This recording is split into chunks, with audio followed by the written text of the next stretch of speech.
Kutokana na ukosefu wa mvua, wakulima katika eneo hili la Kibabi wamekumbwa na changamoto mingi, jambo ambalo limetia wasiwasi miongoni mwao. Katika mashamba mengi, mimea imekauka na mingine kuharibika kabisa kutokana na kukosa unyevu wa kutosha. Wakulima wanasema kwamba hata mazao ambayo kawaida hustahimili kiangazi yameonyesha kudhoofika kwa kasi. Hali hii imewaacha wengi wakihangaika kutathmini madhara ambayo tayari yametokea. Zaidi ya hasara ya kilimo, ukosefu wa mvua umeathiri pia mifugo, kwani malisho yamepungua na maji yameanza kukauka katika vyanzo vya karibu.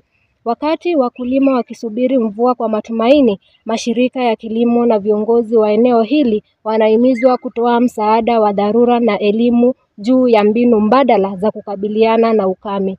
Wito unatolewa kwa serikali na wadau wengine kuingilia kati kwa haraka ili kuzuia hali hii isiendelee kuwa janga kubwa kwa jamii ya Kibabi.